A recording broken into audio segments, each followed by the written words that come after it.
วันธรรมสวนาสี่ครั้งวันพระชาวพุทธานุสรณ์เข้าวัดฟังธรรมจำศีลสังวรทำบุญสุนทรศีลธรรมนำพาขึ้นแรม8 ค่ำวันธรรมสวนาเลิกละก่อกรรมทำบาปหยาบช้ากลางเดือนสิ้นเดือนเตือนกายวาจาจิตใจไปหาคุณงามความดีประพฤติยึดธรรมประจำชีวิตทุกวันเป็นนิจพ้นทุกข์สุขีวันพระสำรวจตรวจดูความดีอย่าปล่อยชีวิตให้ว่างห่างทางระฆังกังวานแววผ่านลมพัดเสียงสวดธรรมวัดวังเวงแววซ้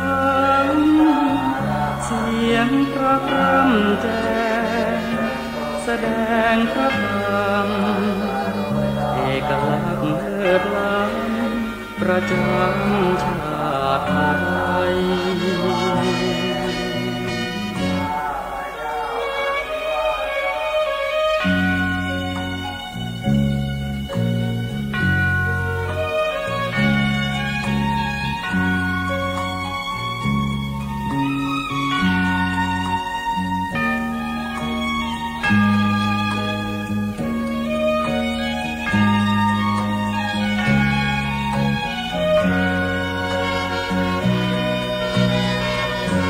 ประพฤติยึดธรรมประจำชีวิตทุกวันเป็นนิจพ้นทุกข์สุขีวันพระสำรวจตรวจดูความดีอย่าปล่อยชีวิตให้ว่างห่างทางระฆังกังวานแววผ่านลมพัดเสียงสวดธรรมวัดวังเวงแววซ้ำเสียงพระพร่ำแจ้งแสดงพระธรรมเอกลักษณ์เลิศล้ำประจำชาติไทย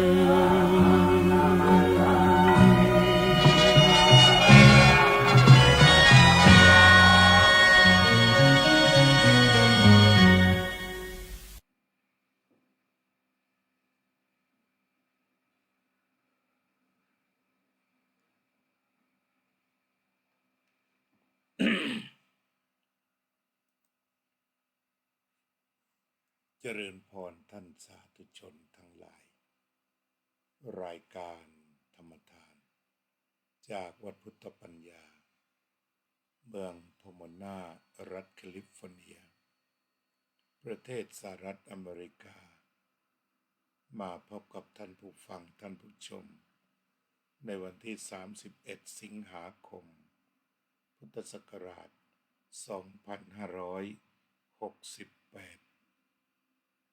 รายการธรรมทานจากวัดพุทธปัญญามีปัญหาธรรมะมาสนทนาเรื่องเดียวสั้นๆเพื่อทำความเข้าใจร่วมกันก็คือเรื่องนิพพานเอากันแบบสั้นๆคือเนื่องจากขณะนี้มีพุทธศาสนิกชน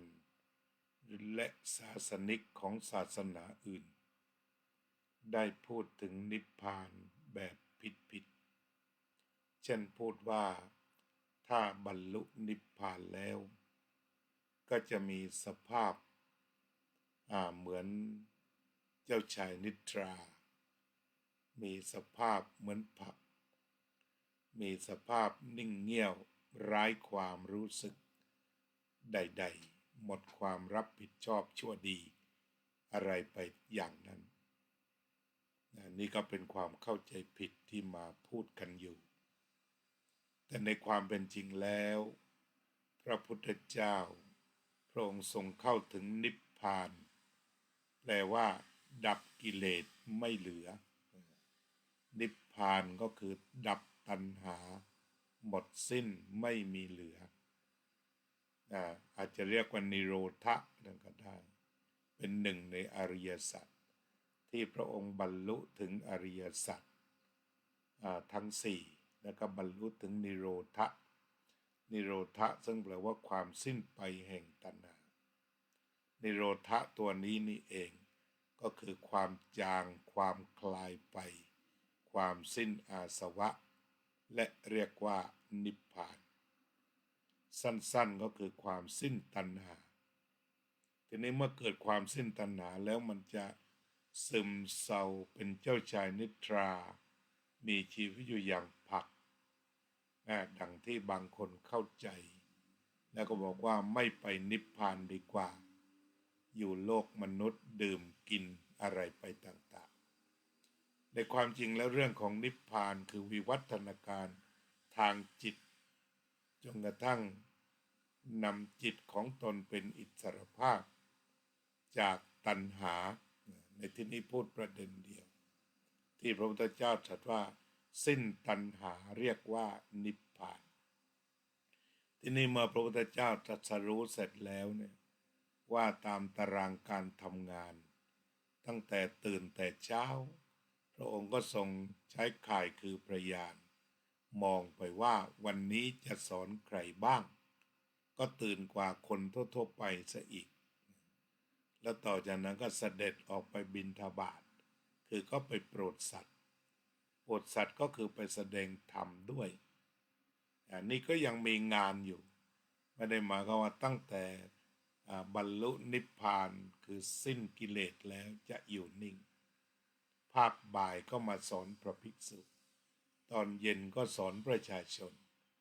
ดึกก็สอนเทวดาจะมีเวลาพักประมาณ4 ชั่วโมงฉะนั้นความเข้าใจของ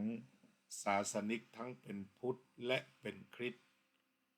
เป็นความเข้าใจที่ถูกต้องศาสนิกพุทธบางคนก็กำกับอย่างนี้แล้วก็นักสอนคริสต์เป็นบางคนที่เข้าใจว่านิ่งเฉมไม่รับผิดชอบอะไรต่างๆจึงอยากจะแสดงว่าพระพุทธเจ้านั้นเมื่อถึงนิพพานแล้วซึ่งแปลว่าสิ้นตัณหาตามนี้แล้วพระองค์ก็ยงสั่งมีพระเมตตามีพระบริสุทธิ์พระปัญญาอย่างไม่มีที่สิ้นสุดทำงานอย่างไม่เหน็ดเหนื่อยเพื่อที่จะนำสัตว์ทั้งหลายออกจากทุกข์เช่นที่พระองค์ได้รับกลับกลายเป็นว่ามีพลังงานสูงสุดไม่เห็นแก่ตัวไม่บริโภคทรัพยากรไม่ครอบครองเสียสละให้แก่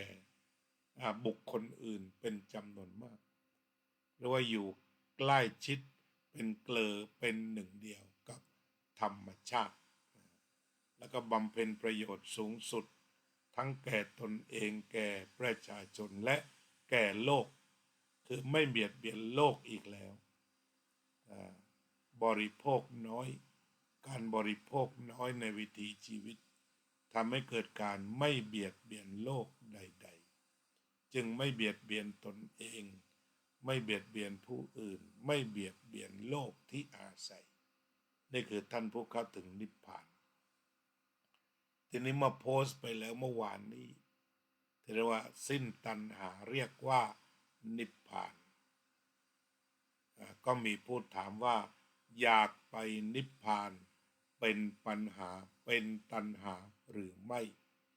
ก่อนจะตอบว่าเป็นหรือไม่ เราก็จะต้องมาดูซะก่อนว่าตัณหาความอยากนั้นมีองค์ประกอบอะไรมีอาการทางจิตอย่างไรองค์ประกอบที่จะมาเป็นตัณหาที่พระพุทธเจ้าตรัสไว้ประกอบด้วยนันทิคือความเพลินในรูปเสียงกลิ่นรสโผฏฐัพพะธรรมารมณ์อย่างยิ่งราคะตัวที่สองคือราคะติดอกติดใจปักอกปักใจต่อรูปเสียงกลิ่นรสโผฏฐัพพะธรรมารมณ์แล้วก็อภินันทิคือเพลิดเพลินยิ่งนักนันทิราคะสหกตาตัตระตัตราพินันทินีนั่นหมายความว่าพอไปเพลินอยู่ในอารมณ์ใดในรูปเสียงกลิ่นรสโผฏฐัพพะใดก็เพลินยิ่งขึ้นไปหัวปักหัวปั๊มในความเพลินแบบนี้ยกตัวอย่างเช่นคนจะเป็นนั่งดื่มนั่งกินนั่งชมในเทคผับคลับบาร์คาราโอเกะสามารถนั่งได้เป็นคืนหรือคนเล่นไพ่เป็นหลายคืนอันนี้คือคนที่อยู่ด้วยนันทิอยู่ด้วยราคะอยู่ด้วยอภินันทิเรียกกันว่าอยู่ด้วยอำนาจของตัณหาโดยตรงตรึงเอาไว้ไม่ใช่สมาธิเล่นไพ่ทั้งคืนอย่างนี้ถูกตรึงไว้ด้วยนันทิราคะอภินันทิทีนี้ต่อไปก็ถามสภาวะจิตว่าอยากไปนิพพานอยากไปนิพพานอยากไปนิพพานจนกระวนกระวายอึดอัดขัดเคืองอยู่ไม่ได้อย่างนี้หรือไม่ถ้ามันมีอาการอึดอัดขัดเคืองเรียกว่ามีความประทับใจมีความปักใจต่อพระนิพพานนั้นเหลือเกินจนกินไม่ได้นอนไม่หลับแล้วก็ออกมาเป็นทุกข์เนี่ยเพราะตัณหาเป็นเหตุให้เกิดทุกข์เนี่ยกระวนกระวายขนาดนั้นเราก็เรียกว่าความกระวนกระวายที่จะไปนิพพานนั้นเป็นตัณหาเป็นตัณหาเพราะว่ามันเริ่มด้วยนันทิมีราคะแล้วก็ยินดียิ่งขึ้นไปไม่ยินดีอะไรแล้วแต่ยินดีในพระนิพพานอยากไปพระนิพพานจนนอนไม่หลับจนกินไม่ได้ถ้าอาการแบบนี้เรียกว่าตัณหาแต่อีกประการหนึ่งเมื่อได้ยินคุณของพระนิพพานมีความศรัทธามีความเลื่อมใสท่านใช้คำอีกคำหนึ่งว่าปรารถนาคือไม่ได้ใช้คำว่าตัณหาแล้วก็ตั้งความปรารถนาที่จะไปสู่นิพพานหลังจากตั้งความปรารถนาแล้วก็เดินในเส้นทางแห่งอริยมรรคมีองค์8เพื่อความสิ้นไปแห่งตัณหาทีนี้ถ้าพูดกันในแง่ของสำนวนคนทั่วไปก็จะสรุปว่าถ้ายังอยากไปนิพพานเป็นตัณหาคือไม่ได้ไปไม่มีวันถึงแต่ถ้าเมื่อไรความอยากหมดถึงนิพพานโดยไม่ต้องอยากใดๆฉะนั้นมันก็เป็นอีกประเด็นนึงว่านิพพานนี่คือไม่ต้องไปไม่ต้องเดินไปไหนอะไรแต่เพียงแต่ว่าสิ้นตัณหาเรียกว่านิพพานเรียกว่านิพพานก็คือที่สุดแห่งทุกข์เมื่อสิ้นตัณหาและที่สุดแห่งทุกข์ไม่มีการไปไม่มีการมาไม่ใช่ดวงจันทร์ไม่ใช่ดวงอาทิตย์ไม่ต้องใช้อพอลโลหรือยานอวกาศใดๆเพียงสิ้นตัณหาเรียกว่านิพพานคือไม่ต้องเดินทางคือไม่ต้องไปไม่ต้องอยากไปเพียงแต่พูดง่ายๆว่าทำตัณหาให้สิ้นนิพพานก็ปรากฏเรียกว่านิพพานก็ปรากฏโดยสรุปคือถ้าอยากจะไม่มีวันนิพพานแต่ถ้าไม่อยากเมื่อไรด้วยอาการดังกล่าวก็นิพพานก็ปรากฏซึ่งแปลว่าสงบเย็นหมดร้อนหมดลูกศรหมดทุกข์หมดโศกหมดภัยเพราะเหตุแห่งทุกข์ หมดไปเรียกอีกอย่างหนึ่งว่าที่สุดแห่งทุกข์คือเคยทุกข์มาตลอดเดินสุดทางนี่เป็นคำอุปมาอุปไมยซึ่งจะต้องพูดกันอย่างระมัดระวังแต่ถ้าว่าถ้าอยากไปอยากไม่ถึงแต่เมื่อไม่อยากหมดอยากสิ้นก็ถึงเองโดยไม่ต้องอยากอีกอย่างหนึ่งอาจจะใช้คำว่าปรารถนาก็ได้แต่เป็นความปรารถนาที่ไม่มีความอยากเจือปนแต่เป็นการปรารถนาด้วยสติด้วยปัญญาที่เห็นว่าการสงบระงับกิเลสนั้นเป็นความสงบแท้เป็นความสุขแท้เห็นประโยชน์แล้วก็ทำนิพพานให้แจ้งท่านใช้คำนั้นทำนิพพานให้แจ้งก็คือลดละและสุดท้ายตัณหาหมดนิพพานก็แจ้งโดยสรุปเรียกว่าถ้าอยากโดยตัณหาและถ้าอยากก็เป็นตัณหาถ้าอยากไปนิพพานแบบกระวนกระวายขาดสติ เพราะเวลาอยากมันจะขาดสติมันจะมีอวิชชา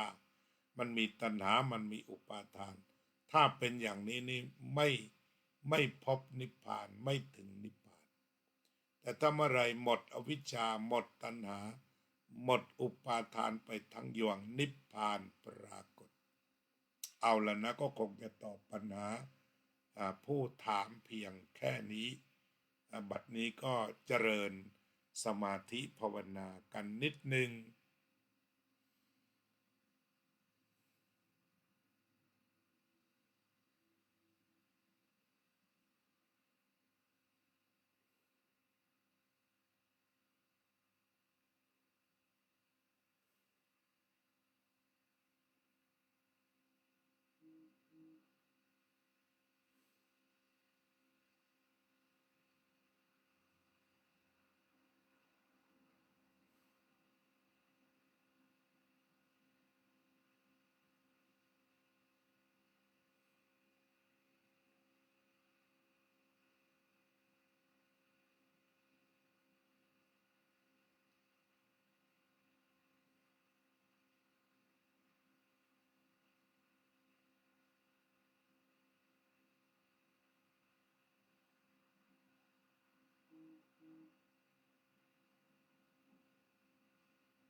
สัพเพ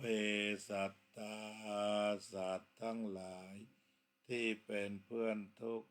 เกิดแก่เจ็บตายด้วยกันทั้งหมดทั้งสิ้นอเวราโหนตุจงเป็นสุข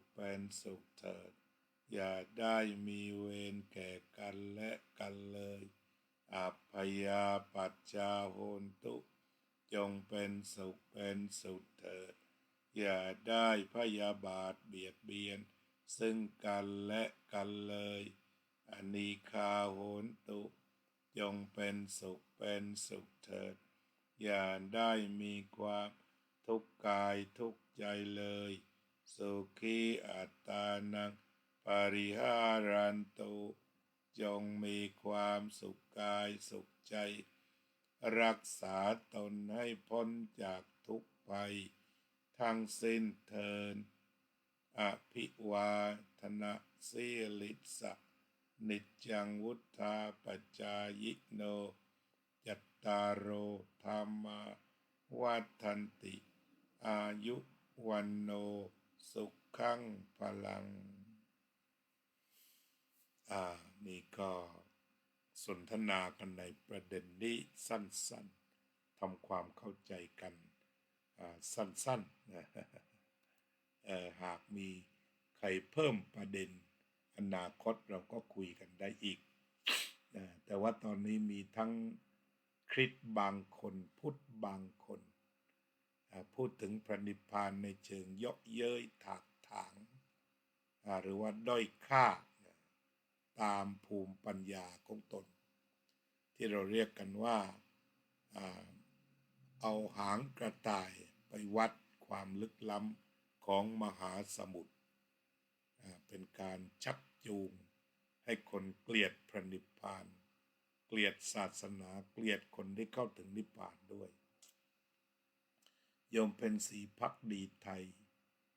โยมศิวิไลศรีวงใจโยมทิพย์โยมนิคมโยมกุลาพัชรดุล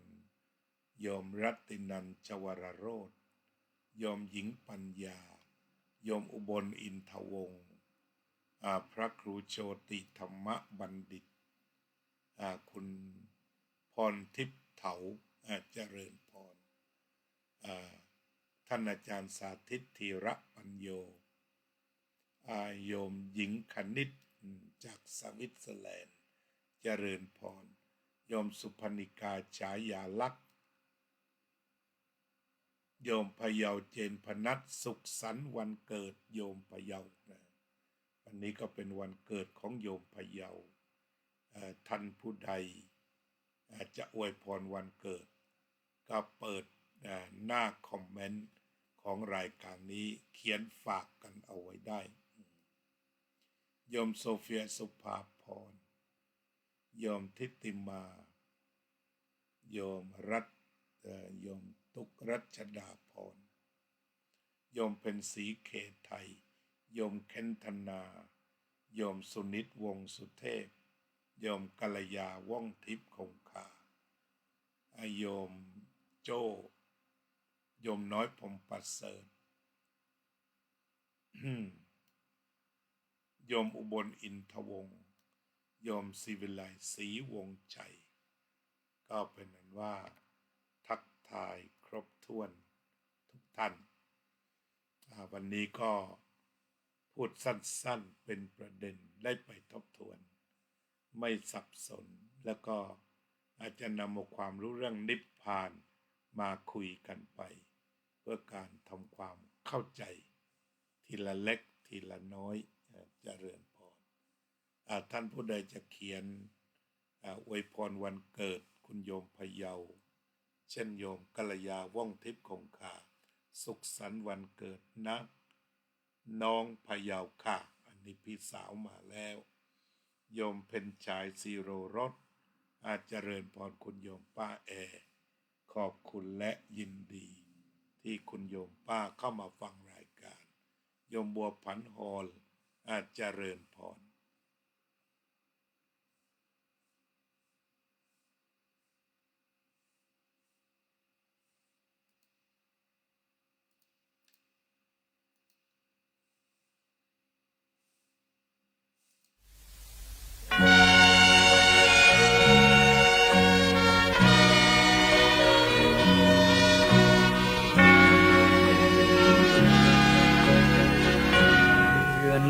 พึงจำวันธรรมสวนา4 ครั้งวันพระชาวพุทธานุสรณ์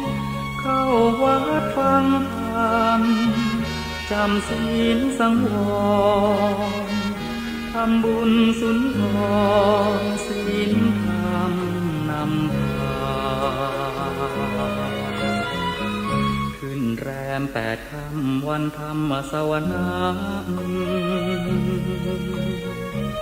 เลิกละก่อกรรมทำบาปหยาบช้ากลางเดือนสิ้นเดือนเตือนกายวาจาจิตใจไปหาคุณงามความดีประพฤติยึดธรรมประจำชีวิตทุกวันเป็นนิจพ้นทุกข์สุขีวันพระสำรวจตรวจดูความดีอย่าปล่อยชีวิตให้ว่างห่างทางระฆังกังวานแววผ่านลมพัดเสียงสวดธรรมวัดวังเวงแววสังเสีย ยงพระพร่ำแจ้งแสดงพระธรรมเอกลักษณ์เลิศล้ำประจำชาติไทย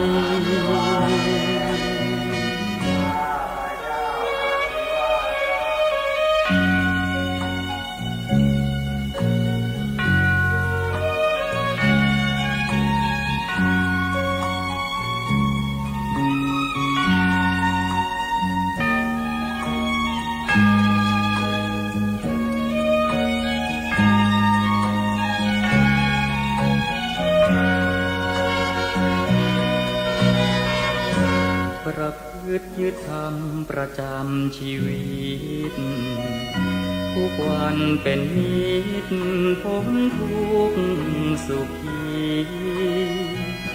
วันพระสำรวจตรวจดูความดีอย่าปล่อยชีวิตให้ว่างห่างไกล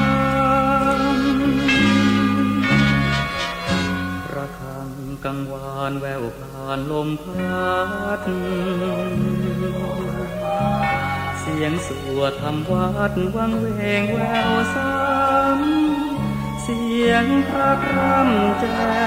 งแสดงพระธรรมเอกลักษณ์เลิศล้ำประจำชาติไทย